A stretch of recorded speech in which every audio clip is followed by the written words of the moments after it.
Some viewers may find this disturbing. Viewer discretion is advised.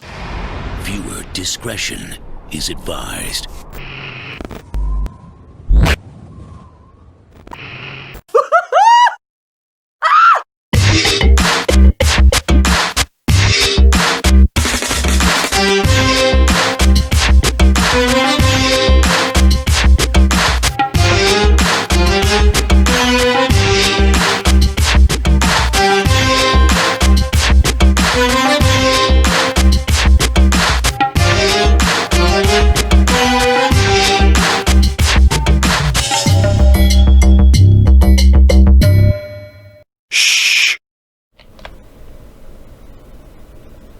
Good evening. Good evening, Ben. Good evening, Grem. Monday night, isn't it? Monday night, special night. You know what that means, don't you? Monday night guest night. That's the one. And I hope you guys enjoyed a little bit of Ultravox. No one likes looking at a clock, do they? So we wanted to mix it up a little bit, didn't we, Graham? We did. And yeah, and here we are. Another night at the Ben&Grem Show. And it is, as you say, Graham, it's Monday night. It's the Monday night guest. And welcome everybody in the stream. And thank you again for joining us for another episode of the Ben&Grem Show. We have some more topics for you tonight. But firstly, I want to just give a little shout out, Graham, to the members of the public. I mean, we have a few people in. We have, now you wouldn't believe this, Graham, we have Lee. Hi Lee, nice to see you. Thank you for joining the show. Hello Lee, thank you for joining. I will say, Graham, we are without Andrew this evening. He kindly messaged us and said, I can't make the show this evening. Have a great night, and I'll see you soon. So thank you, Andrew. Hope you have a good evening. He was with us last evening, so credit to him hugely. But Graham, we are going through a strange time, wouldn't you say? Particularly with the way the world's working at the moment, with not just pandemics, but also certainly the way people are going about their lives, you know, whether they're full of opinion or whether there's a way in which people are trying to move into a different way of life, you know, trying to change maybe evolution before it's change, you know what I mean? If that makes sense, Graham. Would you understand what I'm saying with that? Oh yeah, so it's like rewriting history, isn't it? Rewriting what we're all about, where we come from. Absolutely. And the truth is, Graham, on that very thing, there is a couple of videos of which I would love to show you guys just to get the point across as to where I'm coming from with this. There are two videos on this very subject, and everybody likes a good speaker, don't they? Everybody likes somebody who's prepared to stand up and say things that mean something, say things that inspire people, drive people forward to do the outrageous things, to stand and be proud and to lead a men forward, or women, you know, real characters. Not only can that be seen in the news, but actually on public platforms all across the country and even globally, depending on the subject. And for that reason, I have these two videos. We have, me and Graham, these two videos for you, and I will get straight into the first video because this man is a genius, ladies and gentlemen. Just take a look at this. So the most important thing you gotta remember is, you know, okay, so some people were, you know, they were doing some stuff, and then other people were like, hey, don't do that stuff, and then other people were like, hey, yeah, they should do, you know, that stuff. It's good that they're doing that stuff, and then the other people were like, I don't think they should be doing that stuff, and then they're doing,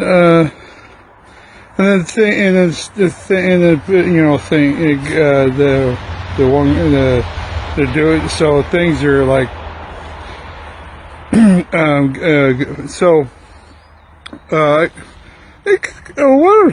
trying to say is that, in conclusion,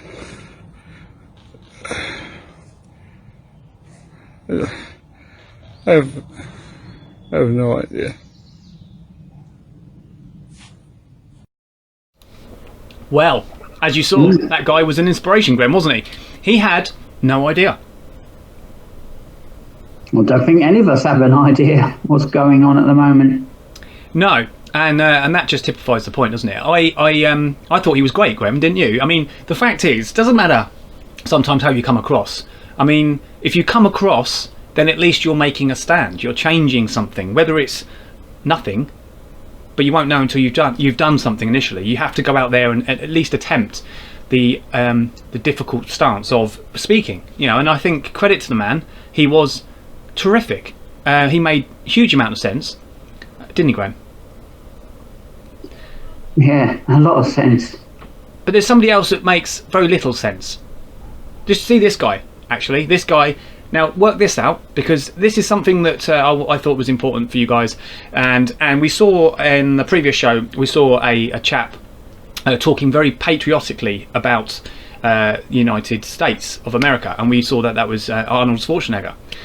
He was very, very proud to be talking of America. And we thought, hang on a minute, there's got to be somebody out there that can do that in the United Kingdom, somebody who can stand there and speak passionately from the heart about the nation of which they proudly represent, born in, live in, work in, and prosper within. And I came across this, Graham, and so we put this together, and we thought, yeah, this is it, this is what we're going to do. We're going to show the people just what Britain is all about, Great Britain. And with this, enjoy. Hello, I'm Sean Bailey, Honorary Colonel for the Royal Regiment of Fusiliers. And as I'm sure many of you know, Armed Forces Day is fast approaching. In fact, it's on Saturday the 27th of June. It's a great opportunity to show our support for not only our currently serving armed forces, but the veterans and their families as well. I know I'll be supporting our armed forces because I'm really excited about all the work they do with the Army Cadet Force that supports young children across the country to develop the skills and the attitude they will need to make a success of their life, and also as well the international humanitarian work they do. The British Armed Forces have helped hundreds of thousands of people across the globe recover from all manner of disasters with their expertise and their commitment. And for me, it's one of the things that makes me really proud to be British. It does indeed, Graham, wouldn't you say? Yes, he spoke really well. He did. Did you understand him, or did you understand the first guy? I'm not sure. I understood both where they were coming from. Yeah. I understood the confusion in the first part. But it was good though, wasn't it? Wasn't it? The first video I thought was really good, and I could watch him all day, couldn't you? What about you guys in the chat? I reckon I could watch him all day. I thought he was brilliant. But no, that's it, isn't it? You know, somebody, if you know, from a military background, it's great to see them standing up and talking from the heart of the country of which they represent. Fantastic. And I hope you enjoyed that, guys. So we do see it. We do see patriotism. We do see it's a very normal thing in our lives, and it's pleasing, isn't it, Graham, to see that we are seeing it within our own island. Exactly. Graham, I want to just pick up on a number of different things, but not for one to steal a show here. So I want to bring over to yourself, because you know you've got some bits and pieces you want to share, and let's embrace this, because there are a number of things that we've got to discuss this evening. And like always, the Monday night Ben&Grem Show, we will be following on with our Monday night guest as of 8 o'clock, and we are excited nonetheless. I'm sure he is too. And but before that, we've got some business to attend to, Graham, haven't we? Well, we have. I'm not sure how to approach this one. Well, no, that's not a problem, Graham, because do you remember we were saying, weren't we, about how we were going to approach this? And you know, I thought to myself, well, there's a number of ways we can do this, because there's so much stuff to discuss, and you know, sometimes when you've got so much to discuss, it's very hard to discuss in what order you're going to do it. So we are just going to make it somewhat a little bit easier on that matter. We're going to start with topic one. And topic one is Labour, Graham, isn't it? I mean, okay, we don't want to go too much into politics here, but just on the subject, Labour, Keir Starmer, he has been mocked recently for unconscious bias. Okay, Labour remark over BLM, while MP embroidered in anti-Semitism. Storm, of course, we are not a trend. Black Lives Matter. He has become under fire. Keir Starmer, probably pushed politically, isn't it, Graham? Probably by others, of which don't like him, of course. But of course, we know that what's developing, as we said last evening, wasn't we, Graham, about the whole Black Lives Matter business? We know how you know, we know how things are manifesting now, and we know that there's been a lot more light at the end of the tunnel in this, and that people are very appreciative of humankind, and regardless of colour. And I think with that, people are taking a slightly different stance now. I think more education's been found within the subject and understanding, and I'm pleased to say that people have found their consciences again. Wouldn't you say? Would you not say, or would not agree with me on that one, Graham, or do you have another view on that? It's difficult to discuss this because it's the anxieties that you get back, and your point of view doesn't seem to matter. It should matter because we all have our own view on something, but you can't talk against this movement because it's seen as it's not appropriate to do so. Absolutely, it's not. But like I say, all things come around in circles, I do believe, don't they, Graham? You know, you always see a situation or subject going one way, and then before you know it, sooner or later, it changes. Things change. And I would like to say on the very subject, it's changing for the better. Somebody once said to me recently that there is a majority of us, Graham, and many of which are in the chat, who are the majority. And it's true in that sense. You know, we will prevail. Sometimes silently, that's all that's needed sometimes. But it will always come through. The truth will always come through in the end. Call it fate, you could say, couldn't you, Graham? Well, but a lot of people have got to be trampled on beforehand. Yeah, they do, and that's the sad reality of politics, isn't it? Really, I mean, sadly, you know, it's a very, very dark subject, isn't it? Bringing politics into race, and I think that's why maybe it went horribly wrong. I think there should have been definitely a better narrative in the subject, more education, I think, on the subject as well. But there you go. Right, subject. Topic number 2. Now this is an interesting one, Graham, because you know we're all part of the mobile phone technology these days, and Vodafone. Now, an interesting one. Just hold that thought though, because I want to just say to Andrew, hello Andrew, nice to see you in. We weren't expecting you in this evening, and I'm pleased you are in. So yeah, we're good. Nice to see you commenting in the comment chat box. So Vodafone, Graham. This is an interesting one because some network companies, some may know or may not know, piggyback, if you like, off of other networks. So for example, Vodafone might use EE or use is it T-Mobile? Is that Virgin, isn't it? I don't know, T-Mobile. But the point here now, for Vodafone in particular, is it's good news for them because they are now going to see a service which is more consigned to them. For example, it says Landmark. It says a moment as Vodafone is showcasing the first instance of standalone network.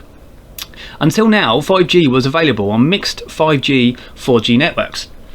It's going to be said in no too far distance to come that Vodafone will be able to stand alone and provide their own service to the customers of which they promote and kindly work with. That's good news, guys. For Vodafone users, I'm sure that's good news. So assumably that's going to be a good wide range of coverage. If they're able to do that, it's they better must have service for them. It'll be better service, and the bills should be cheaper. Should be cheaper. They should. Vodafone is not having to piggyback, as Ben has just said, off a different network, so they don't have to pay that network to use it.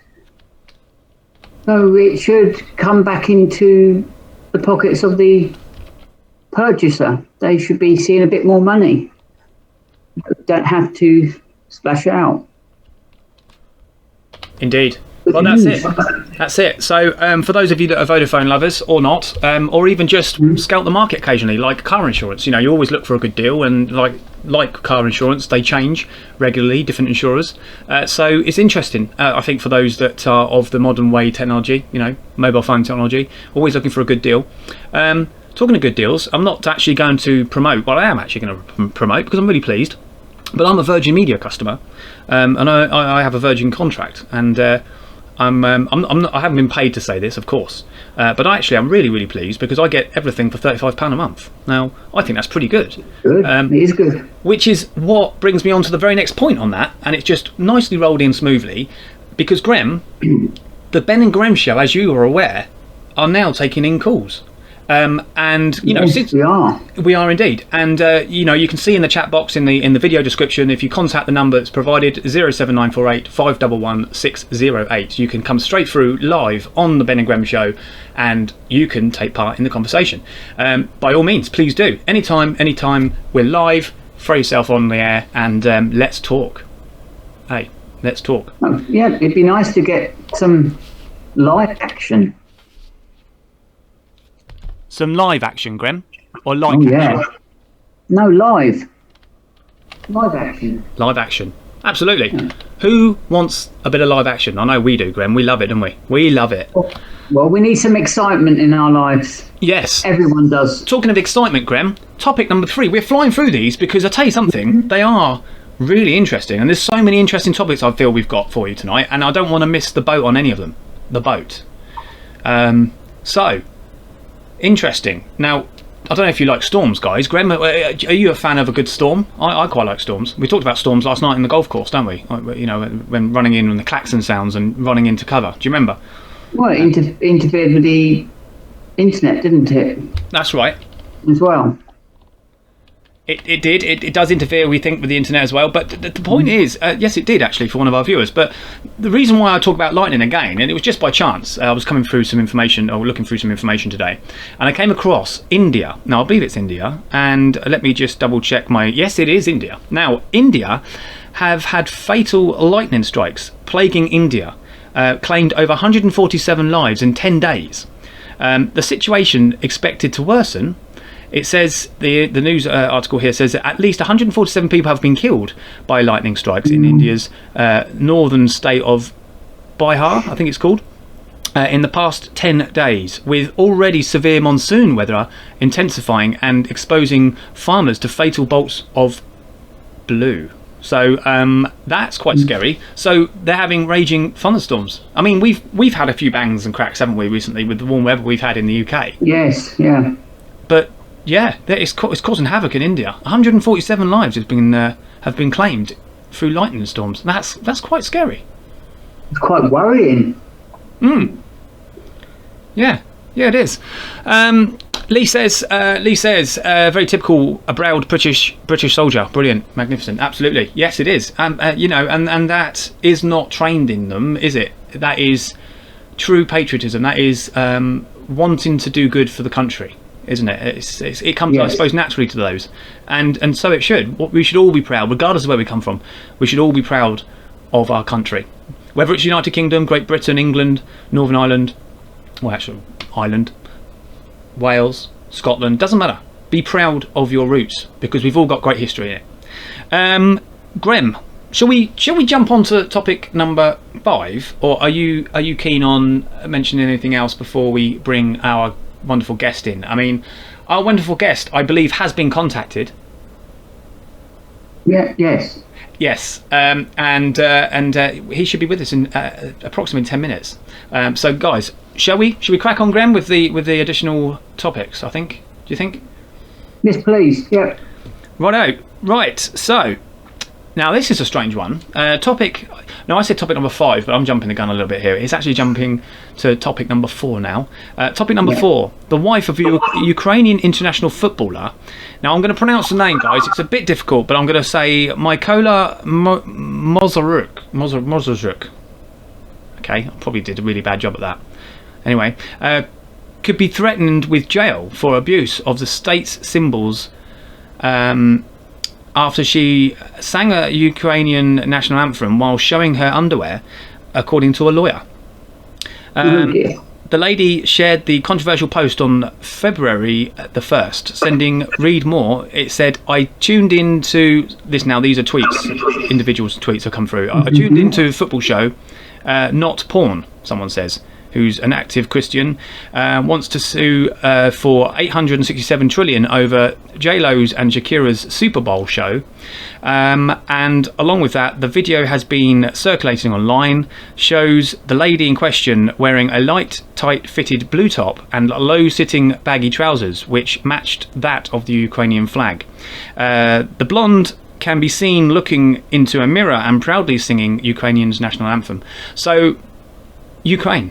A lady, a very well-known lady. I'll try and pronounce her name again. Mykola Mozorzoik. I think that's how you pronounce her name. It sounded a lot different than the first time I said it, wasn't it? But yeah, so posing on social media, singing the national anthem with national anthem colours could be sentenced to jail time. That's quite... It's ridiculous. I mean, over some knickers. Well, yeah, I mean, you know, I believe the girl's a model. I don't think I have anything to show you, but I will. I'll tell you what I'll do, because she is well known. Actually, she well, in Ukraine particularly, and she is now verified. This lady. So, like I said, she is a wife of a famous footballer in Ukrainian football. So yeah, but she's on Twitter, and these pictures have gone up. And do you know what, Grem? I think, you know, given what most people do today, now whether it's music videos or modelling, I wouldn't have said it was that controversial. I think the point of the story is, from the way I see it, is this lady is potentially looking up to 2 years in prison for being patriotic. Being patriotic, yes. It's ridiculous. I mean, it's just getting too far now, isn't it? It really is. Rolling my eyes.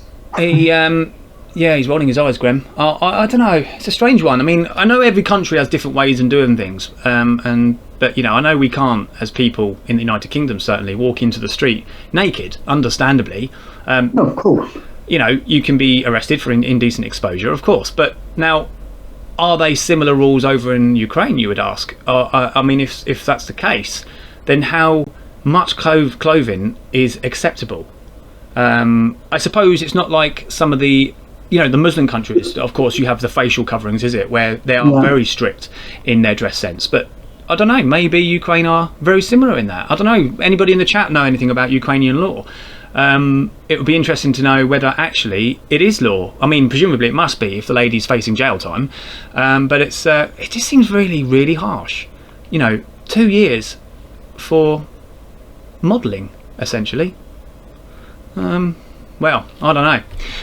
What do we have? We have some viewers here, Grem. So what's your view on that, Grem? Do you think it's a bit balmy? Balmy? Well, the whole situation is balmy. Maybe the lady should have probably thought that her decision to do what she did was maybe a little bit too early for the current time, even though we appear to be changing the world too quickly. Changing the world too quickly. Yeah, I agree. You know, I mean, there does seem to be, I mean, I'm not one for conspiracy really on the very subject of coronavirus at all. You know, I do generally believe there has been a real issue in what has been going on in the past few months, but I do happen to wonder sometimes. You know, you hear the stories, don't you, about New World Order and all this. You know, it's strange. It seems to be happening all across the world, doesn't it? Or is it just me? I don't know. But maybe it's just me. But you know, guys, you know, what's your take on it? I mean, it just seems a little bit harsh, Graham. I agree with you. It does seem a little bit harsh. We have they are disrespecting the flag, Lee says. Good thing she don't have the laws like that here. We don't yet. Yeah, no, Lee.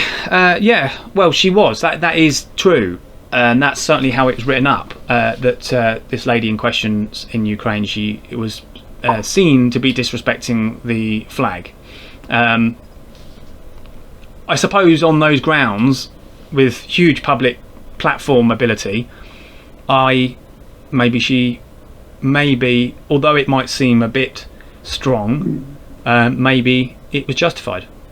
I'd say 2 years is a long time though. Yeah, I think that is ridiculous. I do believe that she should have made a better decision. Yeah.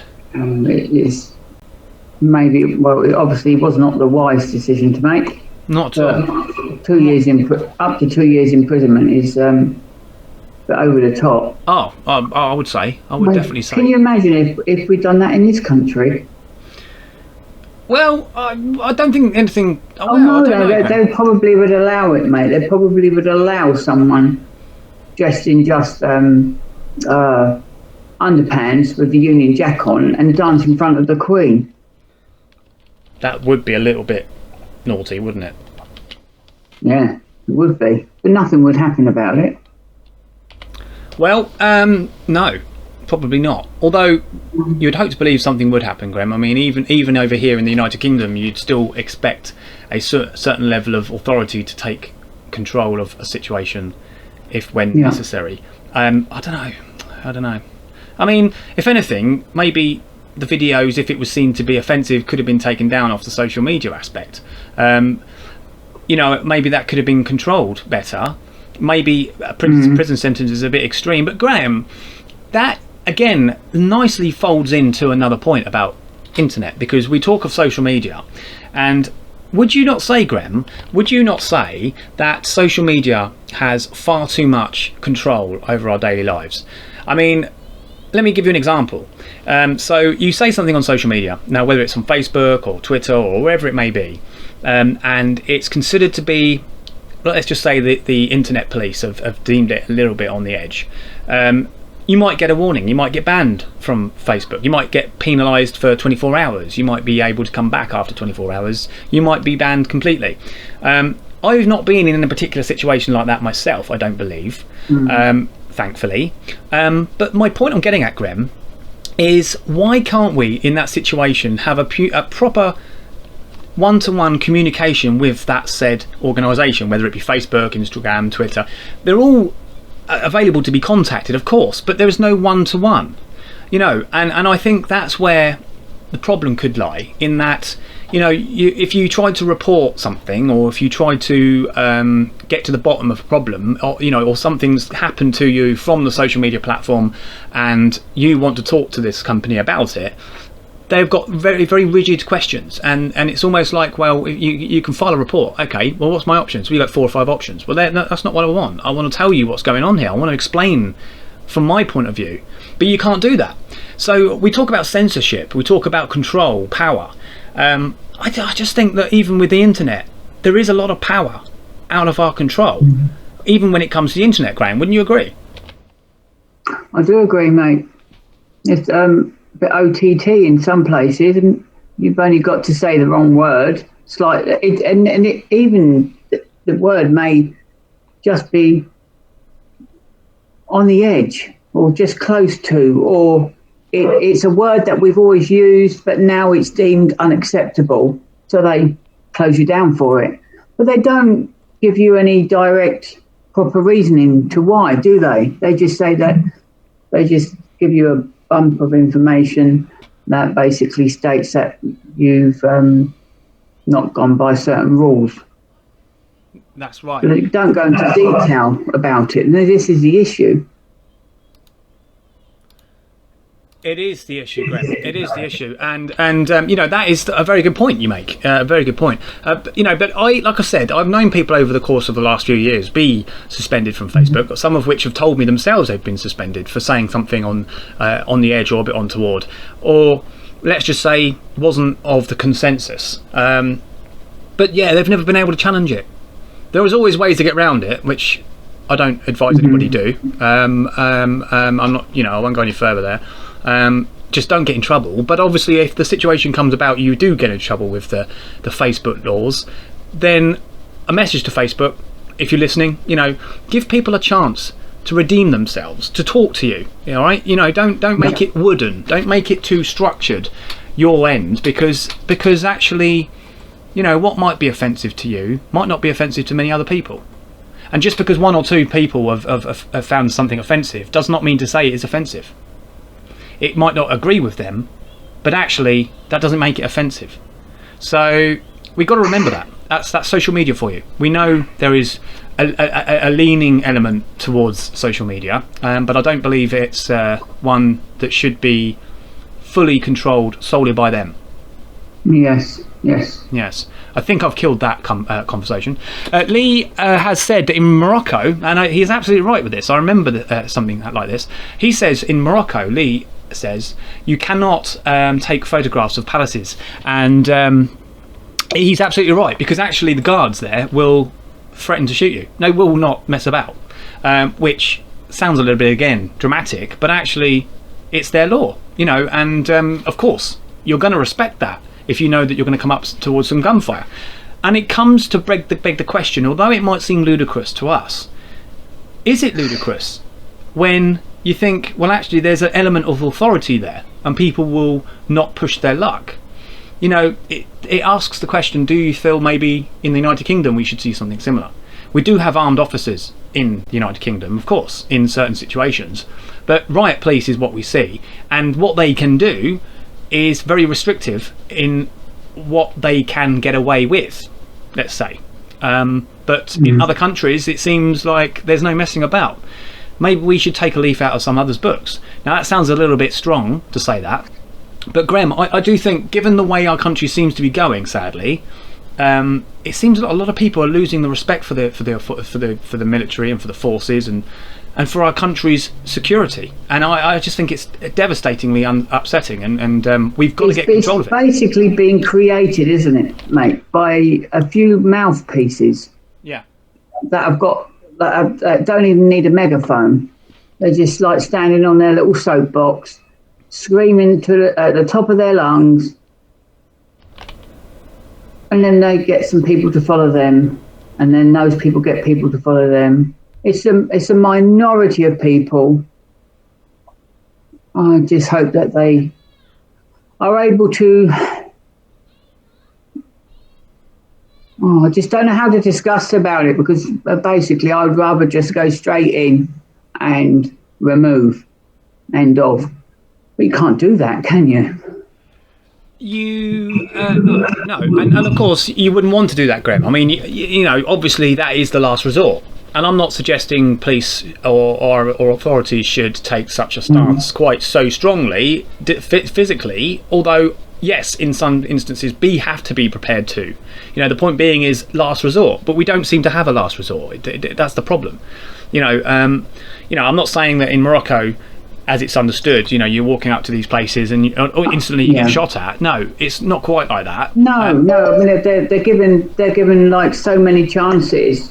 You know, like 1, 2, 3. Absolutely. What are you doing? And they go do it a fourth time, and then they're dealt with harshly. Absolutely, Graham. And that's it. And that's where the law is very much different in other countries to here. Anyway, we have had so far a fantastic show. It has been half an hour. It is 3 minutes past 8. And Graham, we have slightly run over schedule, but that's not a problem, because the good news is we have our guest, ladies and gentlemen. Oh, lovely. We have the very man himself, Mr. Matthew Turvey. Don't we, Graham? Oh, good old Matthew. Hello, Matthew. He's hovering in the space somewhere. He is. And he should be joining us very shortly. And I'm going to suggest 3, 2, 10. He is here, I think. We'll just give him a minute. We will give him a minute. So, yes, Andrew says the show is going great. Yes, Andrew, thank you. Well, it will always go great. All the while we've got people like you and Lee and Matt Turvey joining us anytime soon. Yes. Thank you. And again, Andrew, we can't wait to get you back on board with the show. Graham? Yes, it'd be nice to have you back on board at some point. It would. We have our guest, everybody. Sorry, guys. Just to let you know, there was a little bit of a wobble with the screen there. We just went over to Graham, and now we're back. And hello, Matt. Well, welcome, and thank you for coming back to us and spending another evening with the Ben&Grem Show. How are we? We have feedback. We do have a bit of feedback, but that's okay. That's okay. It might just be on my side. Hang on a minute. Let's have a look at this, guys. Yeah, that might be better. Is that better?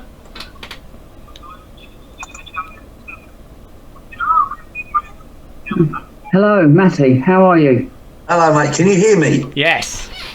Good. Yeah, loud and clear. Brilliant. I'm good. Boys, you? Yeah. Good. Not too bad. Not too bad.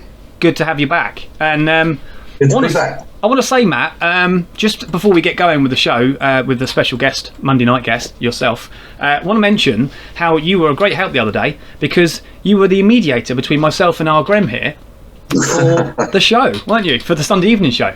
And if it wasn't for you, it would have flopped because we have been very busy between the two of us. In fact, the three of us, we've all been busy. So teamwork is key. Sometimes you need that bridge. Yes, you do. That bridge. Yes. Most definitely. Indeed. Have you been watching the show, Matt, before you come in? A little bit of it, yeah. I've been in and out of the room. Good on you. What did you think of the couple of guys at the beginning? Particularly the guy in the army, that was good. But did you see the first guy we saw?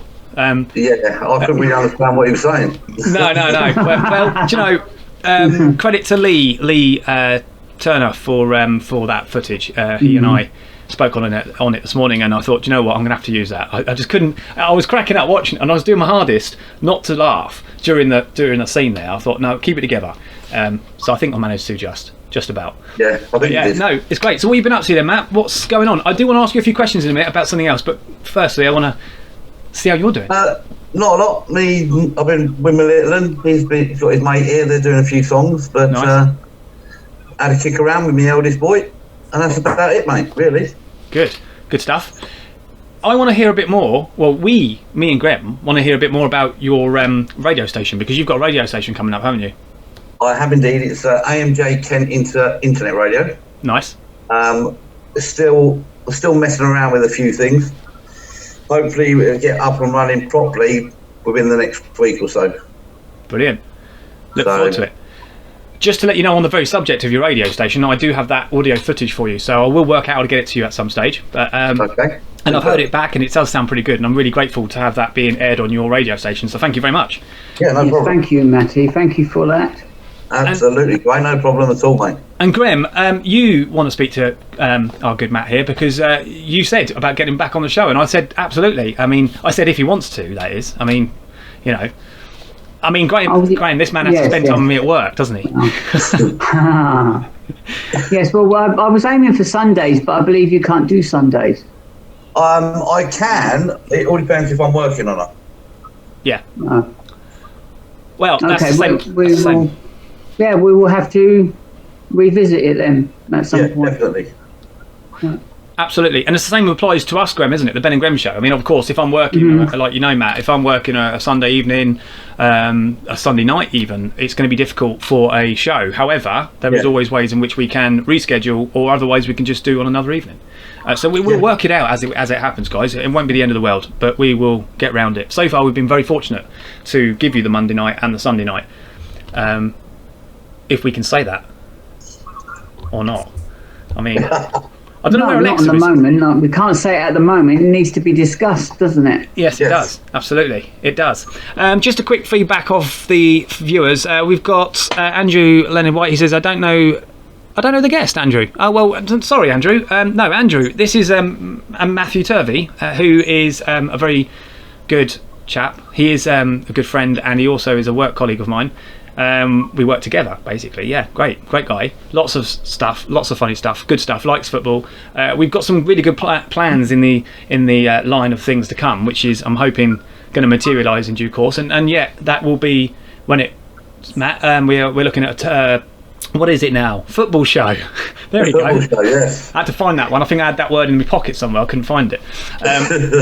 Yeah, we'll have a football show. We'll be talking about news updates around football results, a bit of like football banter. We'll get people maybe come on, Matt. Don't you think? We'll have people coming in. Absolutely, yeah.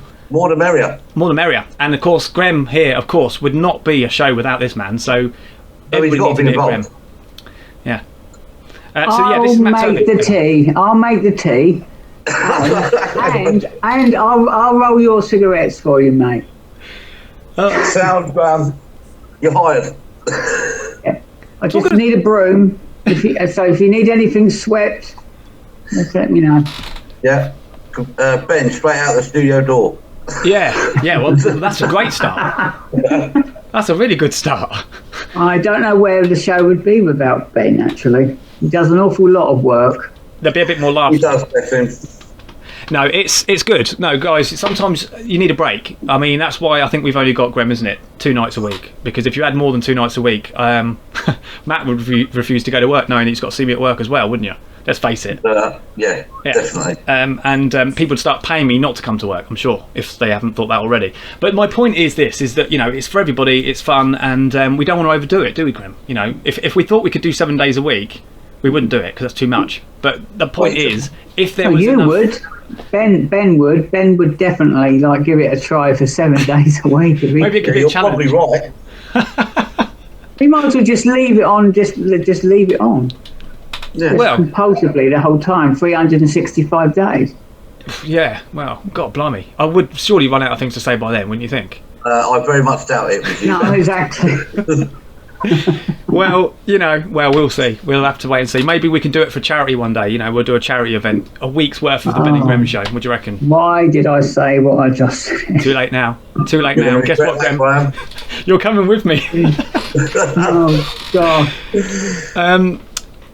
Yes, please. Actually, good point, Andrew, and thank you for steering me on that one. Because Matt, we've talked about your radio station, and Andrew says, "Would you be able to put up a link for it?" And I did ask you about the work the other day, didn't I? But I didn't chase up on it.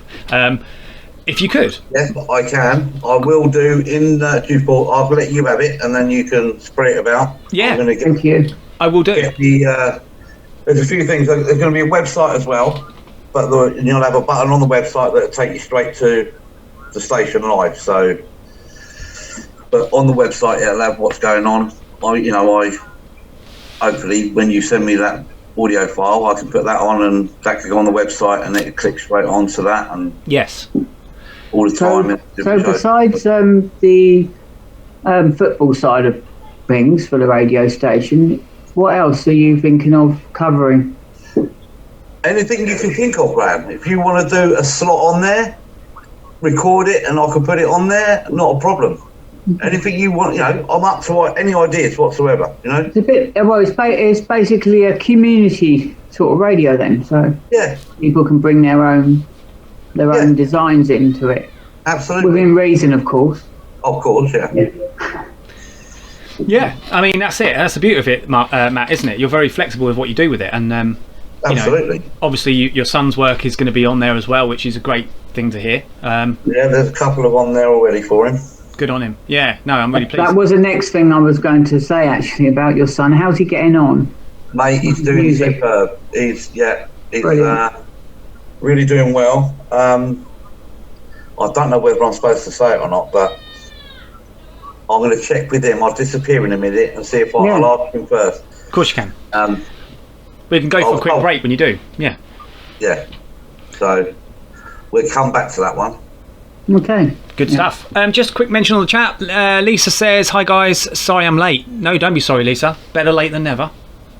All right. I mean, like I said, is EastEnders on this evening?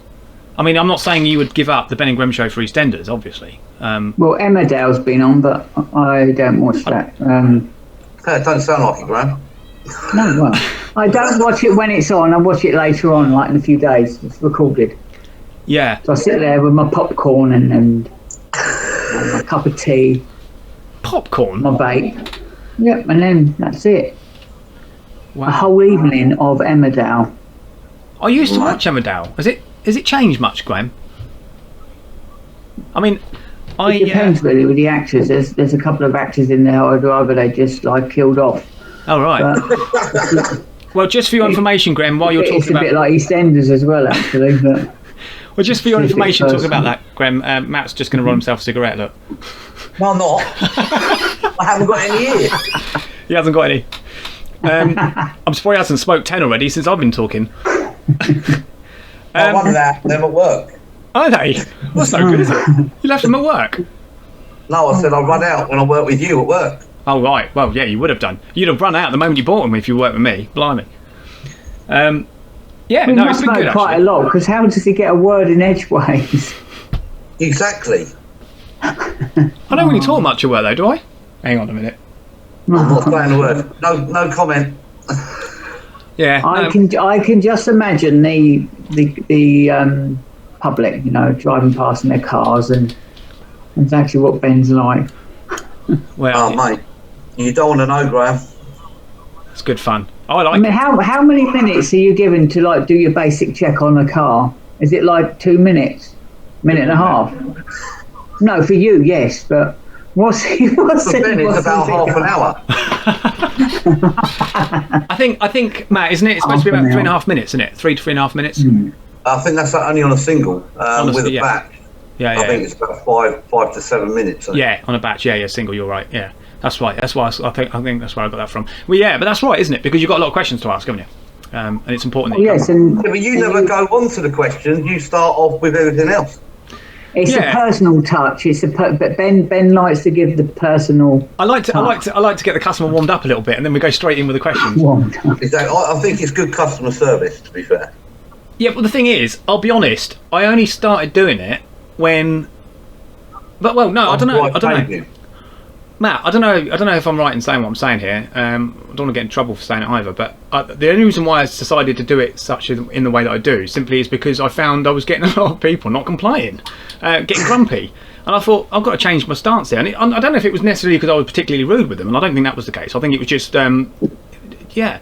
But I started to just mix it up a little bit, a bit more of the talk, and then go straight into the questions. And people seem to be more reluctant.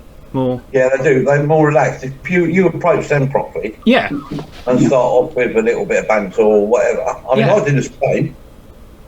Yeah. But you will always get one grumpy customer that's been waiting forever. Oh yeah, I mean, don't get me wrong. You get them, don't you, Matt? You do get them. Yeah, absolutely. And even those that you get, eventually they come round. Eventually. Well, of course they do. Yeah. So make a joke and have a laugh, and then it eases the tension, and they're there.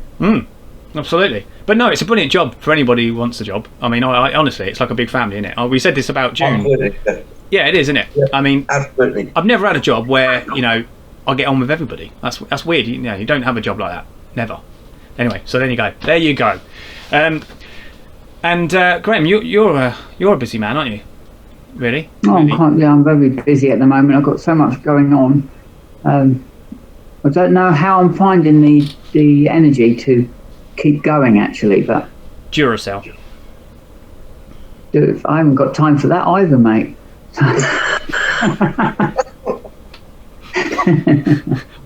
Duracell? No, it's Audi's batteries for me, mate. Well, Tesla do a good battery these days. Do they? Yeah, 18650. You should try them. They last longer and they're rechargeable. Lisa says. That later. Lisa says, any stories from the job that you wouldn't usually hear? They may not be able to say yet. I've got a couple, but we can't really say over live on air. No. Be safe. No, probably not. You don't want to end up getting banned.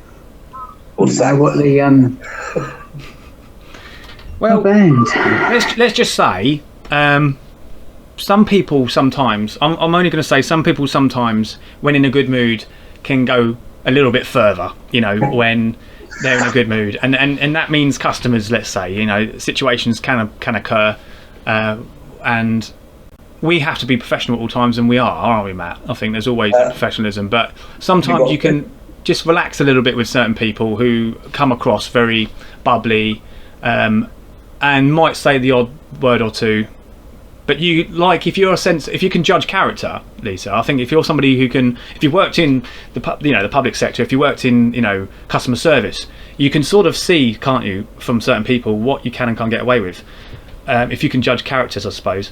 But yeah, you've got to be careful, even with customers, because no more do they sort of have that laugh and a joke with you. It could turn on you. So you've got to be very careful. So we have to be careful with that mystery shopper. Indeed. Well, that's now you touched on the very subject. Yeah, you have indeed. We do get mystery shoppers as well. Yeah, you're right, Matt. And you don't know whether they're actually putting a test on you. So yeah, you've got to be very careful. I've got to be very careful. I don't think I do a bad job, but there are some people can talk, some people can't, but you get around it. You got your questions to ask, and you ask them, and as long as you get your questions out, you're doing your job. That's the main thing. If you want to extend it and go on and have a life story conversation with somebody, that's fine, but when Matt's in the lane and he sees you doing it, you're in trouble. So just be careful about that. Get you by the ear and drag you if you have to. I can be just as bad, Ben. Yeah, well, sometimes sometimes you don't realise it though, Matt, do you? You're talking away, Right. and next thing you know, you know, everyone's waiting for you. You know, it happens. It happens. But just be mindful of it. You know, don't you know, there's a job to do. It's a great job. End of. Yeah, it is. It is a good job, and you know, good management. Everyone, you know, really good, really pleased. It's the longest job I've ever had, actually, Matt. I've worked in customs clearance in shipping years ago, office work, 12-hour shifts. And it was good all the time I worked there, and no criticism to the people I worked with, obviously, but it was a totally different type of job, and quite stressful, and I didn't see so many people. It was you worked a lot on your own, but no, this is great. This is really good. I am a bit of a people person, I think, if I didn't think I was before. I do enjoy people, and that's it. It's the sort of job you want. Yes. I suppose that's travel and tourism for you, isn't it? Absolutely, yeah, definitely. Definitely. But yeah, so thanks for your questions, Lisa. Lisa Terry, thank you. Lee Turner says, better tell us about yourself, hobbies, family, and why you want to start a radio station. Very good question, Lee Turner. That's to you, Matt. Right. What was it? Sorry, I will add. I'll just read out again. He says, please tell us about yourself, hobbies, family, and why you want to start a radio station. Well, the station's already up and running. I just need to get a few more things on board to make it, you know, before it goes public. I'm a single dad. I've got my youngest son living with me. Hobbies-wise, I like fishing. I love the football. Played football for a hell of a long time throughout my life. Coached, started my own kids' football club, which is still going strong now.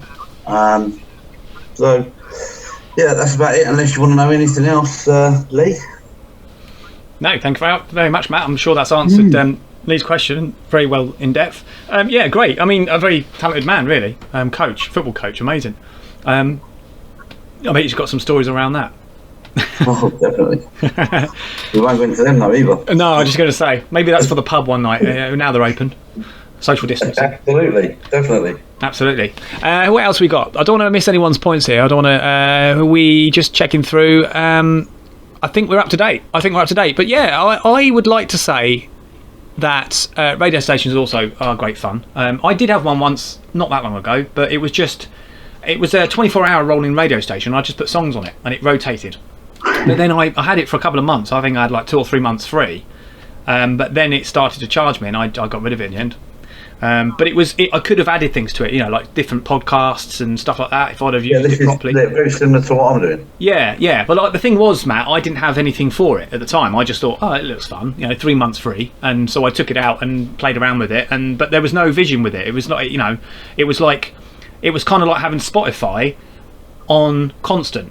You know, just log into it and it's there. You know, but but like I say, for what you're doing, it's perfect. And I actually did say, Grem, I mean, I don't know if the viewers feel the same, but I mean, we did say about a radio station, but there's only the 2 of us. Well, we're a very small team, haven't we, Grem? We've got about 5 of us in total as a whole, you know, running the Ben and Grem. But the point is, we would need somebody to run it. You know, like all things, nothing can run itself. So you take these things on and you find yourself getting tied down with them. But we seem to be doing all right at the moment. We seem to be, you know. Yes, we're doing okay at the moment, and we need to cope. Iron out the issues that we have with the production side of things with this show before we add anything else. We don't want to end up overloading ourselves with too much. Like getting a haircut then. Oh yes, your haircut, Matt. Just coming off topic completely. Have you ever had a haircut? That sounds silly when I say that. It's very stupid. Have I ever had a haircut? Yeah. Yeah. I mean, I don't think I've ever seen your hair different. That's what I'm trying to say. I mean, well, actually, that makes no sense because then it means you would have had a haircut. To suggest that your hair doesn't grow is mad, isn't it? But yes. But yeah. It does grow, yeah. Oh, well, I don't let it grow too much. No, I figured. So yeah. Well, I used to when I was growing up. I actually had hair very short. In fact, this is the longest I think I've ever had it, and it's a bit scruffy in a minute. But I used to have it short, like you, Matt, and I enjoyed it. And I used to go to school like that. I don't think they were particularly happy about it, but Mum and Dad said it was okay, so I did. I went to school with a skinhead, you know. Yeah. Yeah, it was comfortable. It was. I think it's probably. I think what it was really, they sent me to school with a skinhead because they didn't want to buy shampoo. Didn't have any hair. That's what I think it really was. I don't know. Maybe probably not. No, when I was younger, my hair was longer. Yeah. You don't need too much shampoo, really, do you? No, you A don't. whole bottle should last you about 6 months. 5 pence a piece. That's in it. The equivalent of. Yeah. Yeah. Yeah. Hair's a wonderful thing. I was told that if you do run out of hair follicles, so age gets the better of you. I was told if you put peanut butter on your head, it helps your hair grow. I saw it in a cartoon actually a while ago when I was young. I don't know if it's true. Is it true? Cartoon. Yeah. Might not be true. I've never got the bottom of it. I don't know. It probably isn't true. I like to believe it is. You like to believe these little stories, don't you? I've never done it, but. Gosh, oh my God. I know, Graham, I know. yeah, but guys, come on. I mean, think about this, right? It's oil, isn't it? It's got oil in the peanuts. So assuming it goes into the skin, it does something to the hair roots. And I don't know. I've never tried it. Anybody else tried that? A bit of peanut butter on the head to help hair grow? Because you can actually get, Graham, you can actually get shampoo now that helps hair grow. Caffeine shampoo. Peanut butter shampoo? Peanut butter shampoo? Yeah. Can. Oh. Does it matter what brand? What does it have to be? Sunpat or does Tesco's? Sainsbury's? Sunpat Aldi's, seems appropriate, doesn't it? Morrison's. I better name all the bloody supermarkets now, otherwise I'll get done for not mentioning. Well, I suppose with the benefit of Sunpat, you get the protection of the sun. Assumably, it's got 2 purposes, not just hair growth, but it's a layer, isn't it? So you protect the baldness. This is mad, really, guys. I don't know. Anybody who's got anything sensible to say on peanut butter, please pop it in the comment box. Actually, peanut butter and Marmite is a good one. I don't know if anybody's tried that. I've heard of some people say it's very nice.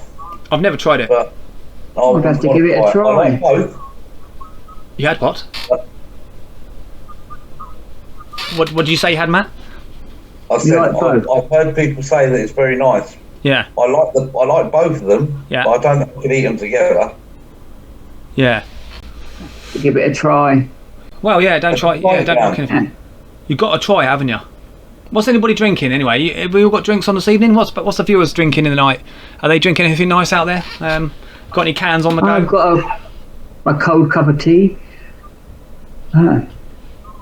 Yeah, actually, Graham, we're going to need a kettle when we get into the studio, aren't we? Yeah. We need a new kettle. We can't go without a kettle. Need a And a power source for the kettle. Yeah, Matt, we're going to get a studio, mate. We're going to get a studio, guys. We are getting a studio. So we're going to have a kettle, we're going to have a microwave. It's going to be our own little office. Yeah. It's going to be good. And it's going to be used, Wow. hopefully, it will be used by other means as well. Because like I said, there is a bit of a team around us. And hopefully, once things start... Yeah, we can... Whereabouts? In Dover? Could be. Well, it could be Folkestone, but I'm not sure yet. We'll have to wait and see. More will be revealed, but it will be kept. Well, there's a few places that are being looked at, so yeah, we'll have to wait and see what comes out best. Exactly. It's all about the money, isn't it? It's all about the money. But we'll see how we go. But yeah, we'll be sharing the premises potentially with others that have an involvement to the show as well. So, but we'll see. We'll see how that goes. More will be revealed soon. We've got some more comments in, guys. Shall we read them out? What do you think? Yeah, go ahead. So Lee has said, "Wonder what other weird combinations are there? Sausage and marmalade." Wow, sausage and marmalade. That's an interesting one. Have you ever had that, Matt? No. That's probably quite nice, sausage and marmalade. Because you can get like sausage and apple. Yeah. Bramley apple sausages, whatever they're called. Yeah, you can get them. Could do. Matt, what are you doing without cigarettes, mate? You haven't had a cigarette. I'm good, aren't I? You are good. I want to have one for you, and I don't smoke. I bet you're wearing more than one patch. How many patches have you got on? Any. He hasn't. What a miracle. Oh, well done, mate. Wow. He's going turkey on this one. Turkey. I shall lock you in a room with Ben for 2 hours. Yeah. I can't imagine I'll come out that alive. Hey, Matt.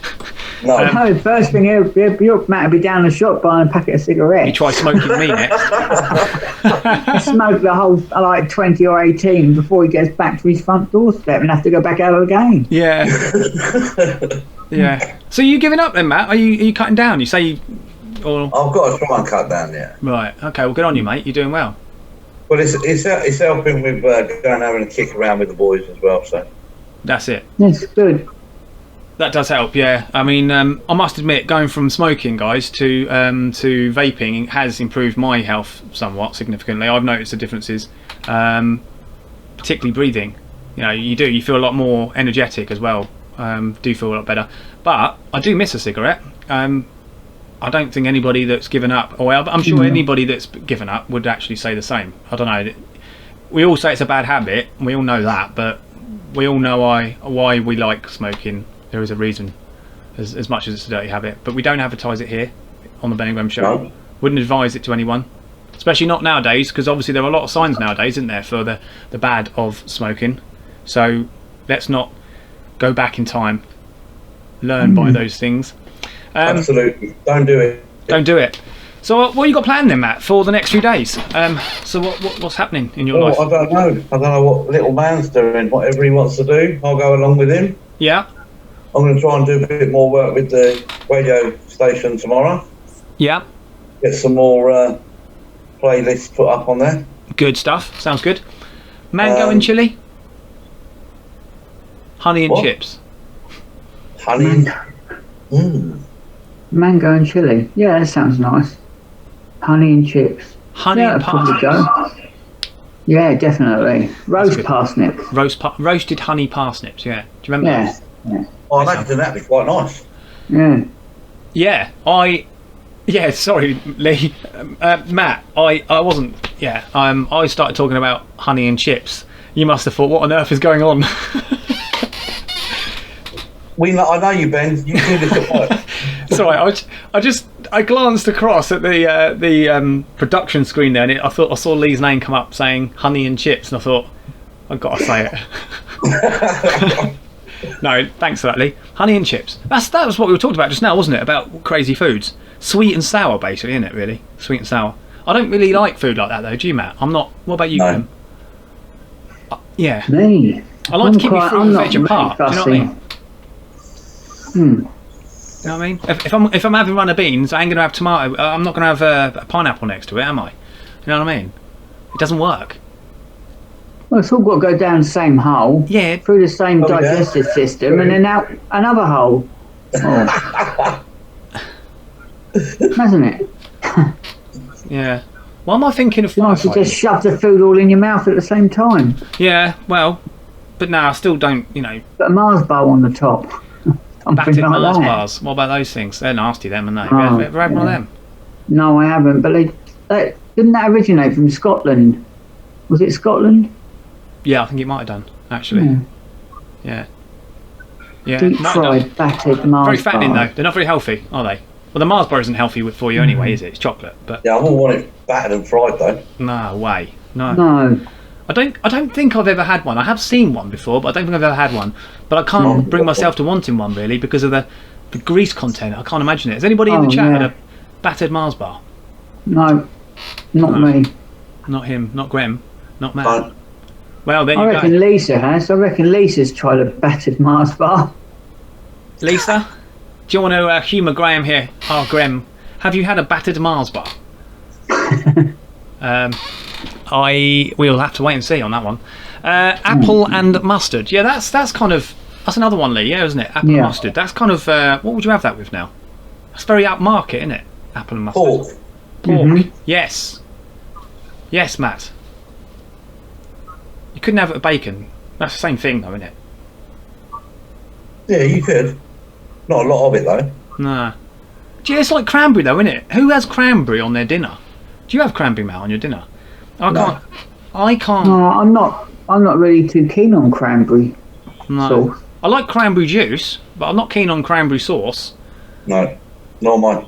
Nah, I don't see the point in it. It's almost like someone's sitting there in a room, isn't it, on their own, and they're saying, I want to get famous for something, and they're trying to work something out, and they're trying to make something happen, and they come up with cranberry in a jar. It doesn't make any sense. But people like it, so I'm assuming I'm not faulting them for liking it. It's like people have tomato sauce on roast dinner.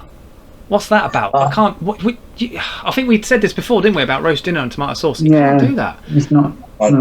It's wrong. It is wrong. I mean, when I think tomato sauce, I think chips. I might even push to pizza, but I don't think any beyond that. I don't. No. I can't. I wouldn't put tomato sauce on anything because I don't like it. No, I mean I like it. I like it, but 2 years imprisonment for people that put, tomato sauce on a roast dinner. Absolutely. Yes. Well, we're talking about how governments are strict in certain countries for like taking photographs of palaces and getting locked away for 2 years or potentially shot. But oh my God, getting locked away for eating tomato ketchup would be a little bit worrying, wouldn't it? Yeah, can you imagine? There is a couple of points that we brought up this evening, wasn't it? So I don't know what Matt's views are on some of those topics, Ben. Well, that's a very good point you raise. Are you referring to some of the topics? I like this little cheeky grin here. What have we got? We've got Andrew says, I couldn't put ketchup on a roast dinner. No, that's right, Andrew. Sorry, mate, I'm about 2 days behind you on that one. No, I agree. Topics. Antarctica. We didn't get onto that topic, did we? No. Antarctica is a wonderful place. Never been there. But would they want Ben, Matt? Would they want Ben, do you think? The penguins would fly him out. I wouldn't last 5 minutes. It's freezing. Yeah, but no. Apparently, Antarctica is not only a cold place, but there is humanity there. I mean, scientists, it's been said, live in Antarctica with a load of penguins. But apparently they have parties. There was something I was going to speak about earlier before you come on, Matt. They have parties in Antarctica. In Antarctica, the scientists in their labs, they have parties occasionally. And there's some footage of it. And I haven't got it available for you right now, guys, but I will have it for the, I say parties, that's what the article wrote, but I'm not sure if there's any significance of parties within the video, but I'll put the video up later and you guys can see it. But it kind of was interesting for me particularly. I thought maybe the viewers might have thought the same, simply because Antarctica is a place where most people don't go, right? In fact, nobody goes there. It's not really appealing, I suppose. There's nothing there. 2, 1, посадка. Самое главное здесь люди в Антарктиде. Случись что-нибудь на МКС, там, вверху, к ним может помощь дойти, нам нет.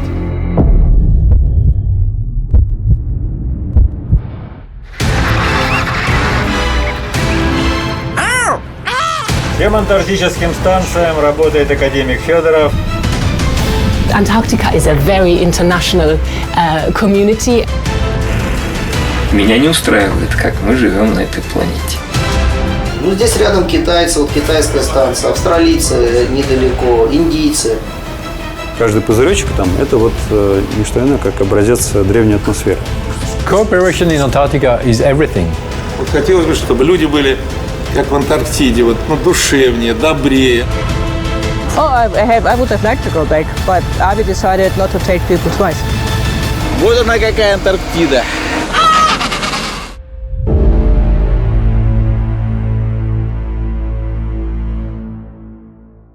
But when you get the opportunity to see a place such as Antarctica, it does make you sort of wonder, doesn't it? I mean, they say it is a wonder of the world because of what's under the Antarctica.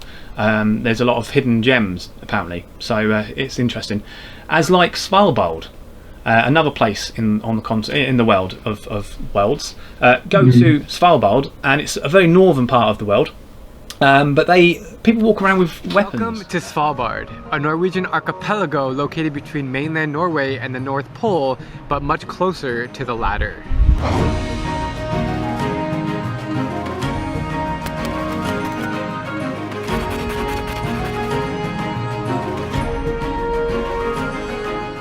Are you here year-round? Yeah, I live here all year round. What's it like Mostly for living the here? winter. That's the best. Like I have my 30 dogs and I can go out on adventure every single day. So I love that. What is your favorite thing about living here in general? The nature, to go out in the wild. It's definitely amazing. It's cold, but it's light 24 hours a day during summertime. Very interesting people from all countries, from China, from Australia, from Sweden. It's a very small place, Not many people, like 2,000. If you want some peace, this is the place to be. The 2,700 residents who live here make up the northernmost settlements on Earth. I'm talking north of Alaska, north of Siberia, and north of most of Canada. So in Svalbard, if you're walking around and you see this sign, you gotta be carrying a rifle on you because you could get attacked by a hungry polar bear. There are two main towns, Longyearbyen, which is under Norwegian control, and Barentsburg, which is Russian. What's up, Lennon? How you doing, bro? More on that tomorrow. This vast unexplored land was one of the last frontiers of humanity before it was discovered in 1596 by a Dutch explorer named William Barents. As you might expect, the nature all around here is as beautiful as it gets, as well as the incredible wildlife of polar bears, walruses, Arctic foxes, and huskies. Look at those blue eyes. So this is my lead dog, Git. He's an Alaskan Husky. Today we are going dog sledding. They're ready to go. Look at them. Hello.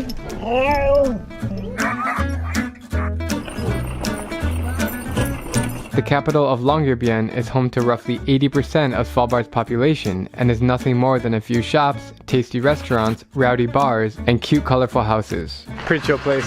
It's so low-key here that there are no traffic lights, street names, or even prisons. Yeah, we have just a small one, but never in use. But it's extremely safe.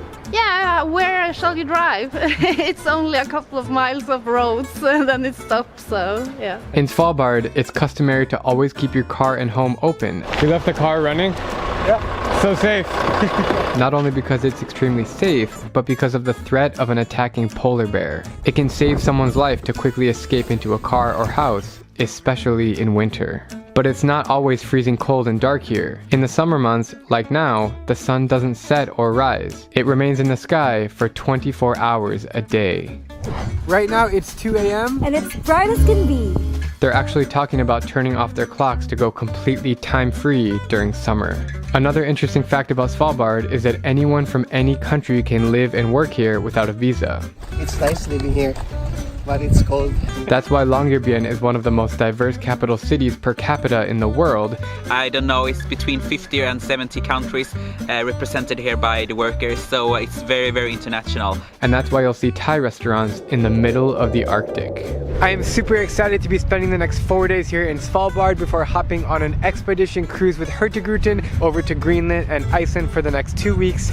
Stay tuned for a lot more interesting stories coming your way.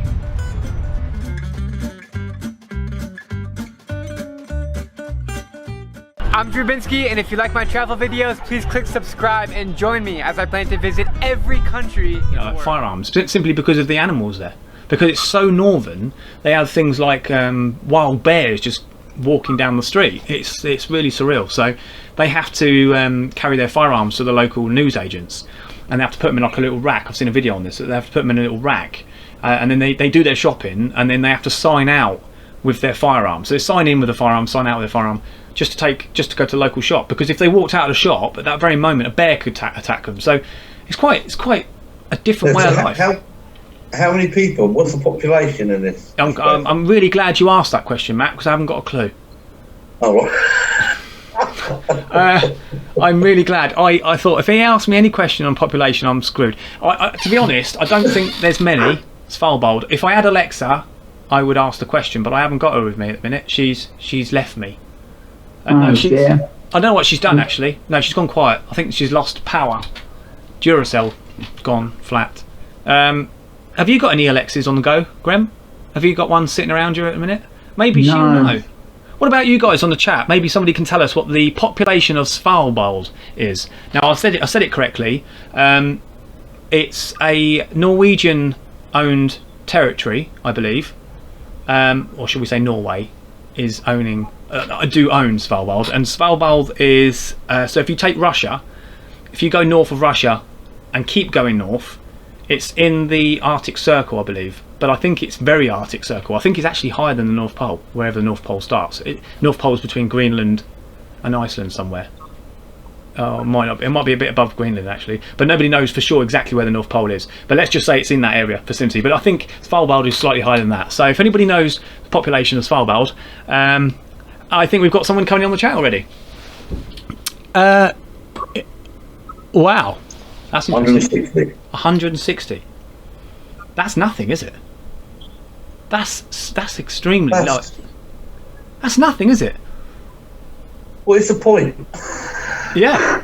Well, do you know, call me strange, guys, but I kind of like sitting there when I'm bored and I look at things like videos of weird and wonderful things, because I don't know, I'm just interested in non-interesting things, and I kind of I get places like Svalbard. I thought, whoa, what's this place? This little island. I'll have a look on YouTube. There must be something on it. Bang, there it is, a video. Some guy talking to a video, doing a visit about it, and talking about his experience in Svalbard. And I thought, that's really interesting. Never would I ever go there. There would be no reason. There's no reason to go there. I don't think they've got anything to go to be honest. They've got a few shops. I mean, I don't even know what they do for work out there. It's so desolate. 160 people. It makes you wonder how they survive out there. But it's things like that. Say again. Fishing. Ice sculptures. And ice fishing. sculpture. And fishing. Yeah? Yeah. Well, yeah, that's a good point. So they live on fish, I suppose, and meat, because there's plenty of wild animals out there, I assume. Yeah. It's very probably, what's the word now? When you go, you know, like back in the day, you know, like when people lived in such a way prior to Vikings, I suppose, you know, cavemen and so on. It's probably very prehistoric, isn't it, life up there? I wouldn't like to offend anybody who is Svalbardian or Norwegian, if that makes sense. Simple life.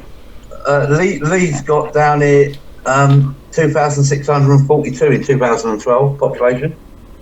Right, okay, Lee. Alexa says 160, Andrew says, and Lee has said, yeah, as you say, 2,642. That's a bit different, that. Well. Yeah, big difference. Big difference. I mean, even still. When you take, I mean, I don't think, I'm trying to think how big the country is now. I don't think it's as big as Iceland. Although, I don't know. Anyway, we're going into so much depth on this one, but I would say that I mean, what are we? We're 65.4 million people in the United Kingdom. Thereabouts, approximately. So when you take 2,000, that's nothing in comparison. Right. But I don't know what the land mass is in comparison to Svalbard and United Kingdom. You know, it's probably not far off the same, if not smaller. I don't know. We'll see. I wonder if someone will know. Yeah, so there you go, Svalbard. Have a look at it online on YouTube. There's some videos up. Somebody did a little blog or vlog even, and it's really interesting. Grem, have you got any wonderful places that you'd like to share? Any strange stories? Oh, my life's pretty boring. I did tell you not to become friends with me, didn't I? Well, I do have a few stories, but they're not really broadcastable, I'm afraid. Well, you've only got 20 minutes, Graham. Not that the watershed means anything these days. I don't think it exists much now, does it? I think somebody corrected me on that once. I said, oh no, we've got about 10 minutes, I think, till watershed. And they went, no, it doesn't exist anymore. Well, I thought, well, I'm still not going to swear before 8 o'clock or 9. Not that I swear anyway, unless I have to. But nobody has to swear, do they, Matt? Nobody swears unless they have to. Unless they're working with you. Say again? Unless they're working with you. Yeah, well then it becomes natural, doesn't it? Yeah. Swearing. Funny, isn't it, swearing? You know, does it make your opinion stronger if you swear? Does it get your point across louder or stronger? I don't know. It's weird, isn't it, swearing? Funny old thing. I suppose it does, doesn't it? I suppose it tells the person you're talking to that you're really not happy.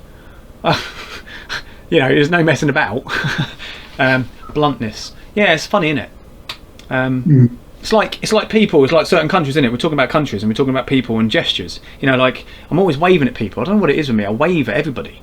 I don't know. It's like very childlike, isn't it? Waving at people. I don't know. I have this habit of waving at people. But in certain countries, I'm told that you can't wave at people. You can't show your hand to people because it's rude. It's like showing your bare feet to people or something. Have you heard about that? No. Well, I think there's a country somewhere that has a rule where you're not allowed to show the palm of your hand or your palm of your feet.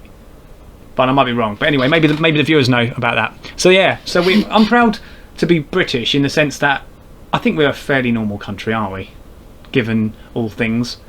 Yeah. You know, I can wave at someone and not be frowned upon. I mean, even though it's, I don't know, waving. It's a polite thing to do, I suppose, but I don't know, Matt. If I was walking down the road and I started waving at you, you know, and bearing in mind you've only just met me, I mean, you'd probably think he's a lunatic, wouldn't you? Wouldn't you? Yeah. Probably. Weirdo. Yeah. Well, that's fair enough, isn't it? I don't know. There you go. Well, there you go. A subject for another day, I suppose. According to Google, Svalbard is about a quarter of a land mass of the UK. A quarter, right? Wow. Okay, that is small. I mean, we're small, so a quarter of UK land mass is, I don't know, southwest, I suppose. Take the southwest corner, innit? Probably. Don't know. Southwest corner. Well, that's interesting. That's interesting. I don't even know if you can fly there, though. It'd be interesting if you could fly there. They've got an airport? Must have an airport. Don't know. It's not so. I don't know. It's one of these sort of places you don't see on the news or you hear of. Do you know what I mean? You don't hear about the place. You don't see people jetting off there on their holidays. Do you know what I mean? It's so remote, and that's what I think makes it interesting. We've gone back on the subject again. Sorry, guys. So yeah, Grem, let's do as you said. Let's talk to Matt about some of the stuff that we were talking of earlier, because there is a couple of things we want to talk about, and I'll start with the first one. Shall I, Grem? Yes, yeah, please do. Is it about the Minneapolis? I can never say that. Is that where you want to pick up from, Grem? Because that was one of the things you wanted to talk about, wasn't it? And I'm pretty sure we've covered bits of that in the past, but we should go with it if you're happy with this, because it's very important. The two topics that well, two of them, they sort of follow each other, but I'll let you choose. Right. Okay. It's fine. Well, it is controversial, this one. Okay. Right. Let's do it. Okay, but people, please don't go anywhere. Third Minneapolis cop charged in George Floyd's death is released from jail after posting bail. So I told you it was confrontational, didn't I? It was a bit. 34-year-old. He's been in county jail. He was left Saturday morning. CBS News reports he was being held for $750,000 before his release. He was held in lieu. Wow. Well, with the light of the situation that we're going through at the moment, really, he should not have been released. Simple as that. Not at all. They should have kept them all there. Yeah. Unbelievable. I mean, I see it from another view of, well, the fear of security on him, the security risk for him, because there's a lot of angry people out there, you know what I mean? Is it safe to let him out? That's the question. Well, they've probably taken him into protective safe house, yeah, well, exactly. I mean, I would be pretty frightened leaving prison, even though prison, I'm sure, is quite frightening in itself, but leaving prison under those circumstances must be a frightening escapade. What else have we got? Let me have a quick look, guys. I've got this information in front of me, but it's actually all jumbled up. So, but that's nobody's fault by this. It's just, God, I'll tell you what it is. Mobile phones, guys. They have these screens that go on and off. Like it automatically goes on and off. I need to do something with my screen because it keeps going off on me. I keep looking down and the screen's gone off. I'm like, oh no, I'm halfway through something here. Anyway, that's not helpful. Right, yes, the one that follows on. Who do we call when the murderer wear the badge? That's scary. Massachusetts detective 30 is fired over a Black Lives Matter post that suggested people should shoot back at the police. That's a bit, isn't it? Yeah, that would open a big can of worms, wouldn't it? That. Yeah, wouldn't it? Yes, yeah. I don't know, Graham. It's a bit worrying, doesn't it, Matt? It comes back to the point. I mean, we spoke about this before about authority of respecting authority and so on. It seems like that's going nowadays. It seems like people don't have any moral thought for our authorities anymore. I mean, who would say such a thing? I don't think you'd ever say that sort of thing 20, 30 years ago, would you? No. Shooting back at the police. I mean, no. You'd be afraid of just getting a clipped ear from your dad, let alone. But then years ago, the police were like part of your life. You'd see them on the streets. They would talk to you. Yes. You had. They were community based, weren't they? Exactly. And back then, as a kid, you wouldn't even think about backchatting a cop because they would cuff you around the back of the head. Yeah. But because of all the do-gooders that have taken all that away, discipline away for schools, the parents, the police, that's why you've got so many little toe rags out there that do not give a monkey that will give you all the verbal because they know you can't give them a little whack. Yeah. I don't know the girl, but I was what was it this morning? I was sorting a few things out in the bedroom, and I looked out the window and I heard these loud voices, these young girls out the front, and they were swearing effing and blinding, and I could not believe it. I thought they could be maybe no more than say 10, 11. I'm thinking, wow, you know what I mean? But it was really loud. It was so confrontational. It was really loud outside, and I kind of felt old before my time, because part of me wanted to go out there and have a word. You know, I thought, I'm gonna have to say something in a minute. But it was really loud, Grem. You know what I mean? It was really loud. Matt, I don't know if you're still there, but either that or you look like you're going to scream at me. I think you've frozen, Matt, but that's not a problem. It's not a problem, because he'll be back. So yeah, the authority of the respecting the police. Matt, we have just lost Matt. He will be back again, I'm sure. Could have just been a slight problem with the connection, but no worries, guys. Either that or we upset him. Maybe he's gone. Maybe he's had enough. Graham, what do you think? Do you think he's had enough? No, maybe it's his internet, mate, because it did flicker a little bit earlier. Yeah. Unless it's yours, or I don't think it's mine. Mine's full at the moment. I've not had nothing come up on mine. Right, yeah. Just want to say, Lee did say the palm of the hand in Pakistan is a curse. He did say curse, didn't he? Yes, he did. A curse. Well, I knew it was one country somewhere that had. I can't remember where I heard it from. I think I heard it at school, actually. So I think it's been going around a while. Just bear with me, guys, because I'm just going to re-invite our good guest Matt in. He might have a problem with his internet, in which case, if he has, he won't be able to come in immediately. But we've reached back out to him, so we should hopefully have him back shortly. Yeah, so there you go, Lee. Graham, that's Lee says it's Pakistan that they don't like, because I think there was actually the soles of the feet. It was soles of the feet or palm of the hand, but I'm not sure. I think it's just hands. You're not allowed to show the palm of your hands. It's considered to be rude. Yeah, but yeah, different cultures, different ways of life. Yeah, so Graham, yeah, we've touched on a few things. I mean, I agree, Graham, don't you? I do think that there is a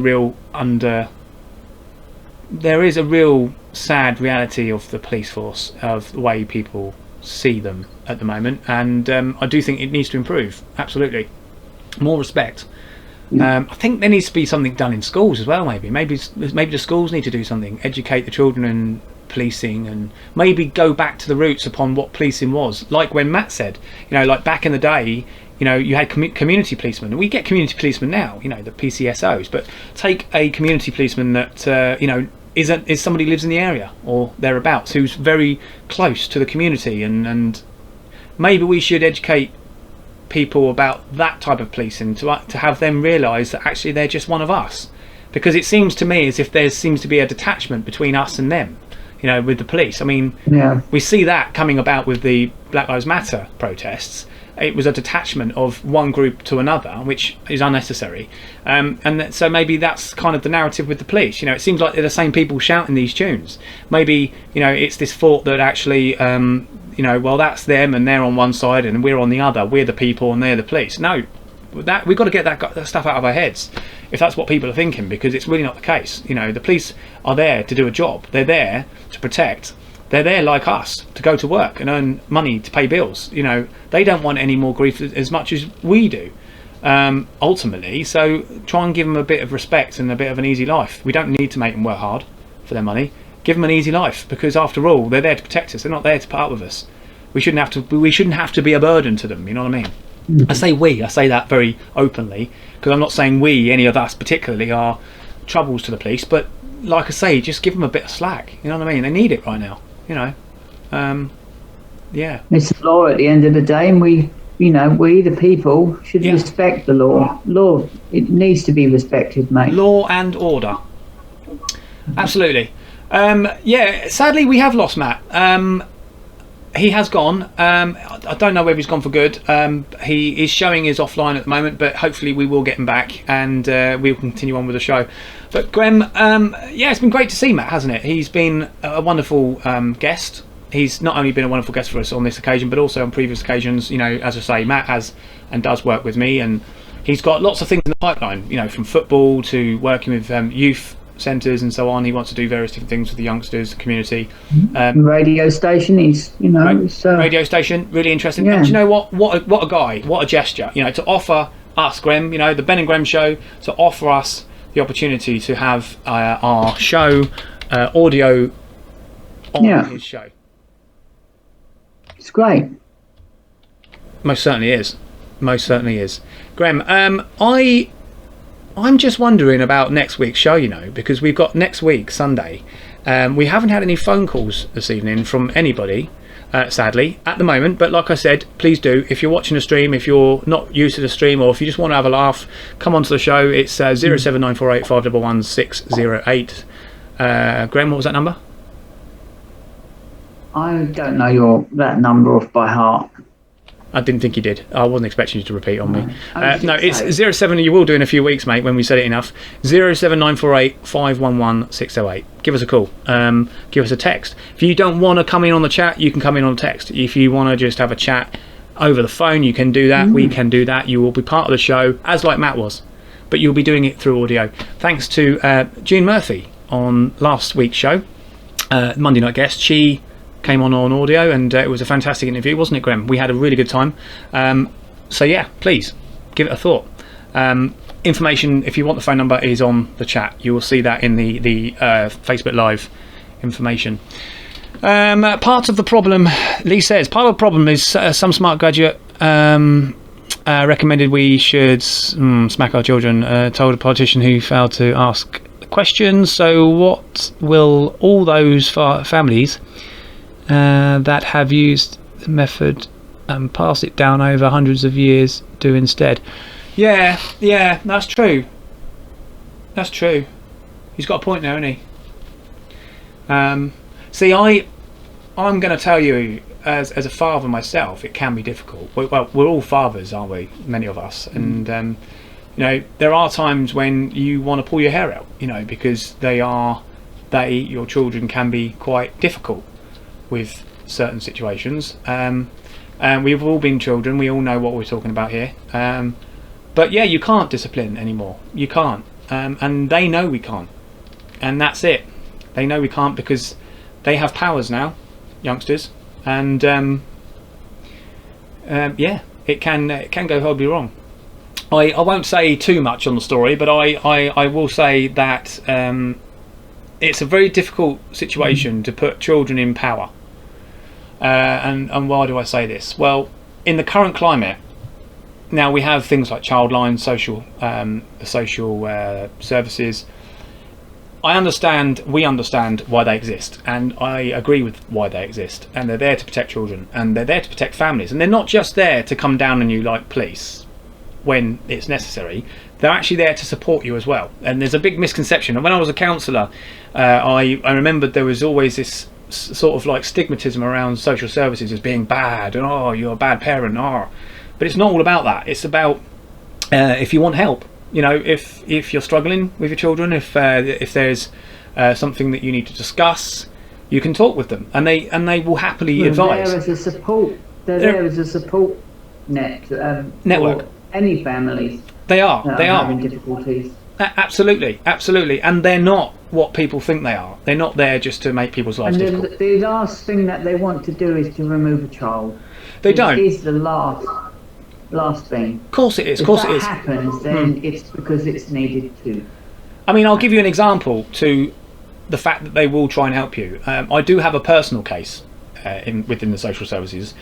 And it was a bizarre one in that I'm going to say one of my children claimed one of us as parents had slapped, right, and that never happened, but it was said to a teacher one day in school by our daughter, and our daughter was told to say it by another student.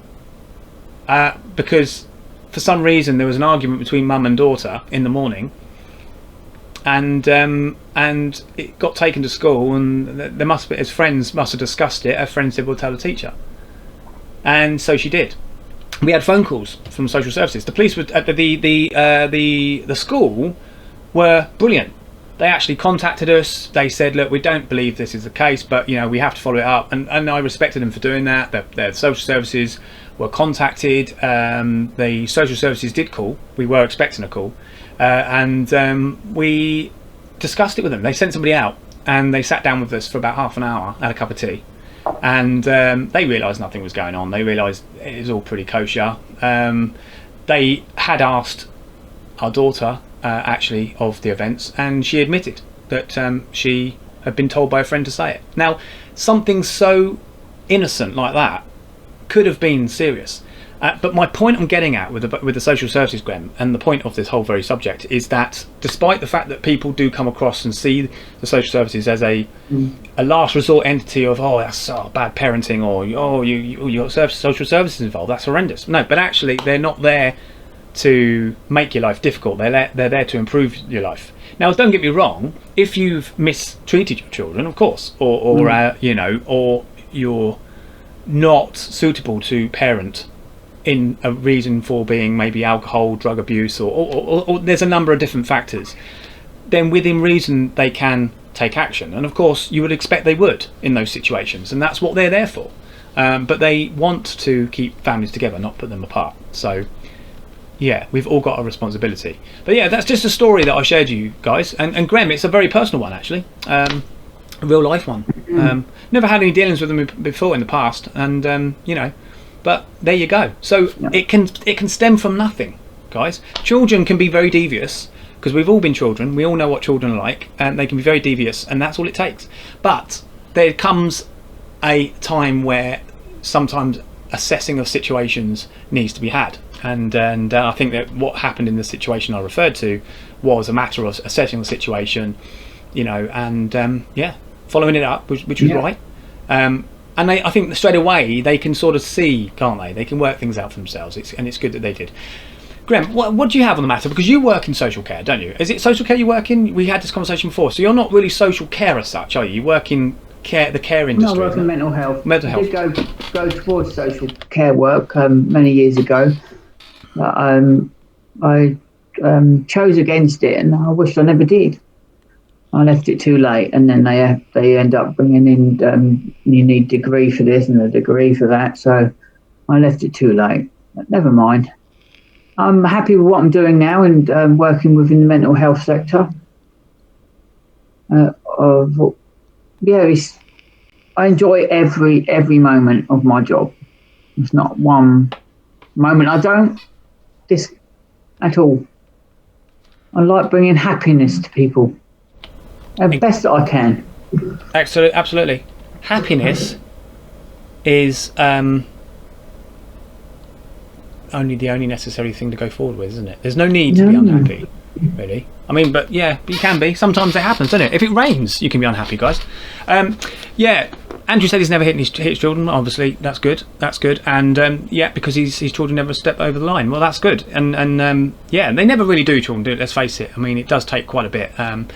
You know, if you're somebody who does parent a child that has difficult behaviours, then it's a challenge, certainly. But again, equally, there has to be a limit, there has to be a line, and it usually does. When you get to know the person and the condition, you tend to find ways in which you can then calm them down. So it's easier with time. I've found that myself as a parent. It gets easier with time. But there you go. But everyone's got stories to tell on the subject. Lee says, yeah, social services purpose is primarily to support.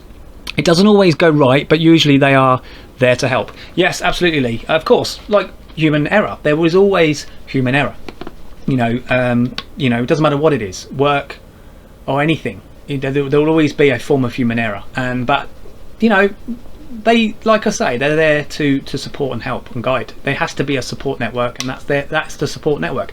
I think there was a misconception about their purpose some years ago. I think when people heard social services was on the way, it was almost like, oh God, you know, everybody kind of frowned upon it. I think there was a feeling that actually, oh, you're so bad, you know, oh, this is really bad.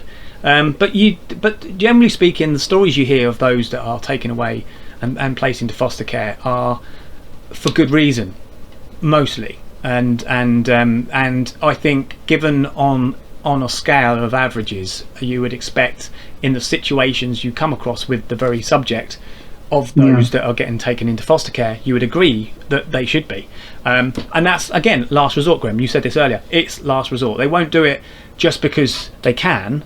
Nobody wants to break up a family, so they will do it if they have to. There's always solutions before that. Graham, it's been great, hasn't it? We've had a wonderful show. It's 5 minutes past 9, everybody, and I want to say a huge thank you again to everybody in the stream this evening for the Monday night guest. We are sad to say that we lost Matt midway, probably as it looked a internet connection error, but like all things, these things do happen. But we've had a great time, even with the time we had with Matt, and we're really grateful to have him on, and a little mention in the credits will be on his way. Thank you, Matt, for sticking with us, and it's been appreciated. Fantastic guy. But like always, Graham, I can't say enough. I always do. I say it every time. I've had a fantastic time, Graham, with you. Great company, and the viewers. Lee, you've been brilliant, and Andrew, thank you again. Lisa, you've all been great and really enjoyed ourselves. And is there anything that you want to just top off with, Graham? Because you've got, like I say, you have always got the last word, and it's always good because we will be left with you. Yeah, because your last word will be left throughout the rest of the week till the next time we come on air, and that will stay with me. I don't know about you guys, but it will stay with me. So, what are you going to say, Graham?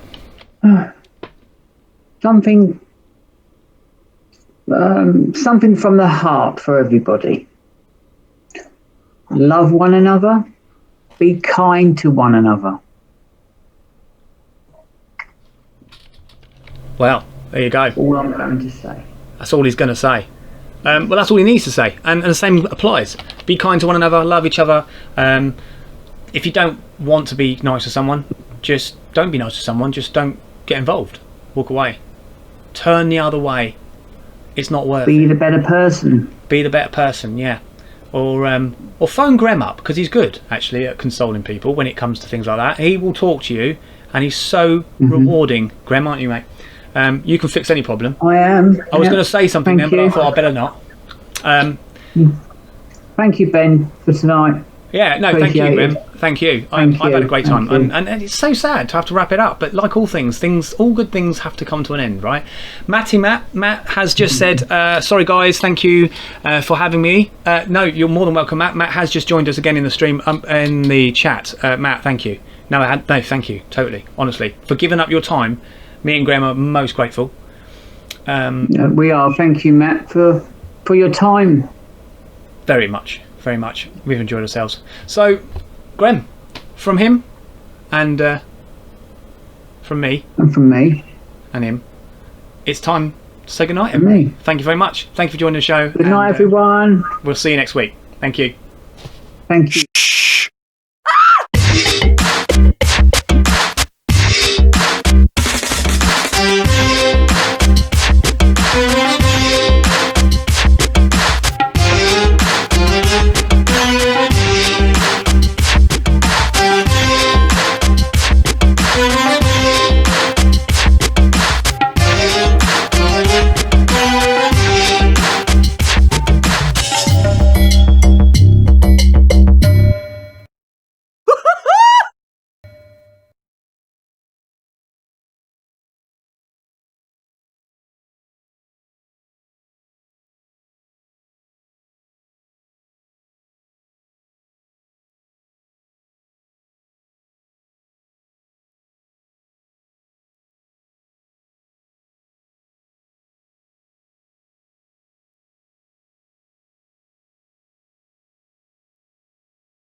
You